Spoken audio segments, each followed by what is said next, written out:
Nós temos uma participação agora especial, ao vivo, é a Neuza lá de Fortaleza. Boa noite, Neuza. Boa noite, padre. Tudo bem, minha filha? Tudo bem, padre. Que Padre, bom. Oi. eu perdi um filho com 25 anos, tem 3 anos, vítima da violência, né? Vítima de um assalto. E eu não superei, padre, até hoje. Eu choro muito, peço para morrer, é muita saudade. Foi uma perda, assim, inesquecível, né? Perder um filho nessa idade. Ele já era formado em engenheiro civil. E eu estou passando por muita depressão, padre. Eu entendo, minha filha. Me deu uma orientação.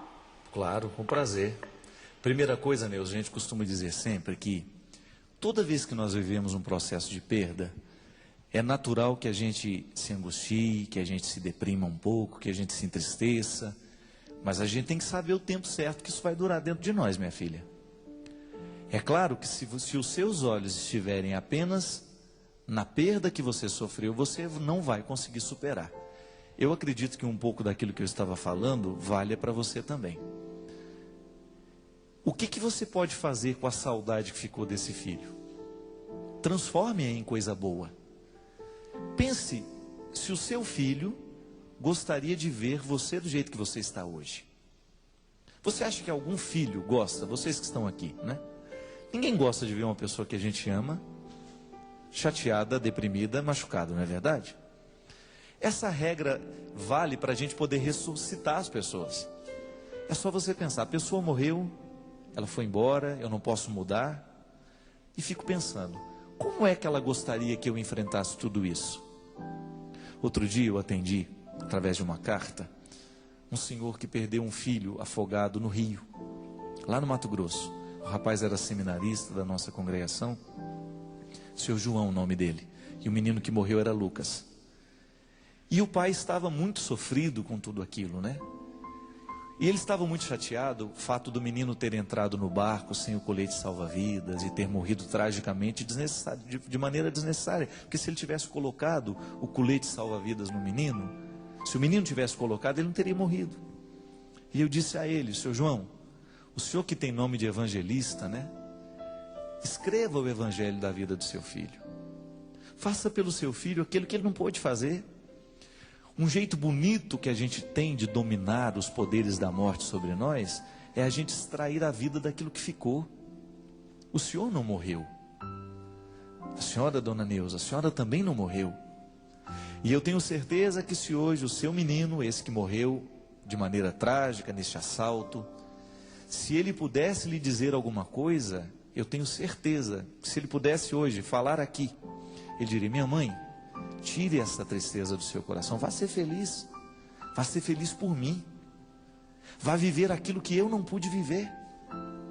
Ao invés de guardar a morte do seu filho como uma recordação muito triste e trágica, revista esta informação, esta morte, de um sentimento bonito de ressurreição.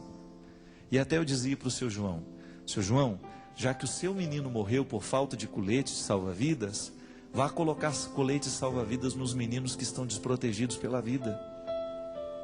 É bonito, minha gente, que muitos pais e muitas mães modificam radicalmente as suas vidas e começam projetos belíssimos no momento em que eles passam por experiências traumáticas e trágicas de perderem os seus filhos.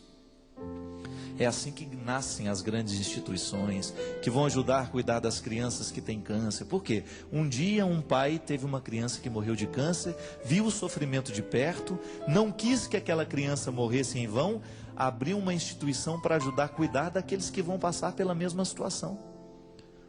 Nós temos duas possibilidades diante da morte. A gente morre também, ou a gente vive pelo outro. A maneira mais bonita que nós temos de lidar com a morte de quem foi, é a gente poder fazer por aquele que foi o que ele não pode fazer mais. Extrair do nosso coração esse sentimento de depressão, desde que o tempo passe. Eu fiz uma música que está num CD meu, dona Neuza, se a senhora tiver a oportunidade de conhecer, o CD se chama Marcas do Eterno. Tem uma música que se chama Perdas Necessárias. Eu fiz justamente para as mães que perderam filhos. E eu falo disso. Deixa partir o que não te pertence mais. Deixa morrer o que a morte, o que a vida já sepultou. Deixa o processo do tempo curar. A minha mãe sempre dizia com muita sabedoria, e eu acredito nisso mesmo. Não só minha mãe, tanta gente já falou isso para mim, mas eu me lembro dela falar: fica tranquilo que o tempo é o remédio para tudo. E é verdade. Quantas coisas parecem insuportáveis no momento em que a gente vive, mas depois que o tempo vai passando, parece que o tempo tem uma pomada, não é? Não é que para de doer, é que dói diferente. Essa semana, por exemplo, eu senti uma saudade muito grande do Robinho. Estava ouvindo o CD novo dos Cantores de Deus, que tem a voz dele. Então eu estava vindo de São Paulo, aí começou a tocar a música que ele cantava. Eu precisei até parar o carro, tanto que eu chorava dentro do carro. Aí parei o carro e era como se ele estivesse ali comigo. E eu chorei de novo a morte do meu amigo, 1 ano e meio depois. Mas eu posso lhe dizer que a gente vai chorando diferente. O choro vai ficando diferente, a saudade vai ficando diferente, porque ela vai se desprendendo do desespero inicial. Agora, o desespero ele vai embora à medida em que a gente manda. À medida em que a gente substitui as lembranças ruins por lembranças boas, à medida em que a gente faz uma modificação dentro do nosso coração, à medida em que a gente coloca uma tinta diferente na parede. Me lembro que quando a minha irmã morreu, dona Neuza, eu não permiti que a minha mãe voltasse para casa. Sabe por quê? Aquela casa estava tão cheia de lembranças da minha irmã. Aquela casa estava com cara de morte. Mesmo porque lá em Minas naquele tempo, foram há 10 anos atrás, a gente ainda não tinha essa história de velar no velório. A gente velava era dentro de casa. E quando a gente vela uma pessoa que a gente ama dentro da nossa casa, aquela lembrança fica por muito tempo. Você passa na sala, as primeiras noites são terríveis. E eu sabia de tudo isso porque meu pai tinha morrido há um tempo atrás. Eu pensei, vou fazer o seguinte, a nossa casa já estava precisando de reformas. Vamos reformar nossa alma junto. Não deixei, do sepultamento da minha irmã, nós já fomos lá para a casa da tia Toninha, que nos acolheu, a gente ficou um tempo lá, e a gente não tinha muito dinheiro para fazer reforma, a gente fez o que pôde. Meu irmão mesmo, Geraldo, foi conduzindo, a gente mudou a cor das coisas, a gente modificou, a gente fez um banheiro diferente. Quando a minha mãe voltou para casa, 1 mês e meio depois, sei lá se foi isso, 1 mês e meio, era como se alguma coisa já tivesse ficado diferente. Quando a gente modifica o nosso espaço, parece que alguma coisa modifica dentro de nós também. São atributos humanos, são recursos humanos que a gente tem que buscar no momento desse desespero. Eu conheço pais, eu conheço mães que os filhos morrem, eles não desmontam o quarto, gente. Permanece tudo como se o filho fosse voltar. Isso pode, no primeiro momento, parecer bonito, mas não é não, isso é trágico.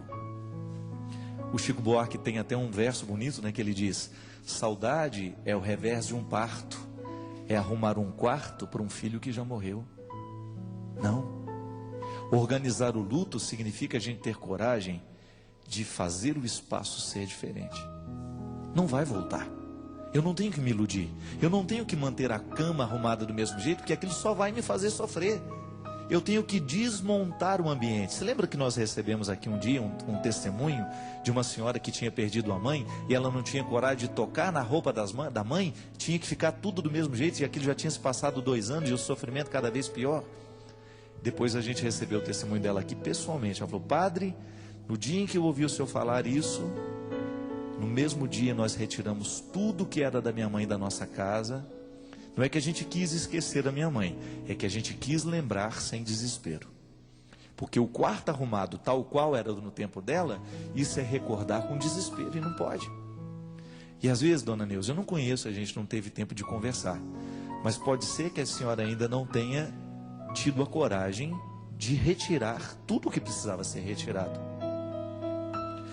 Que a lembrança que a senhora guarde do filho seja imaterial.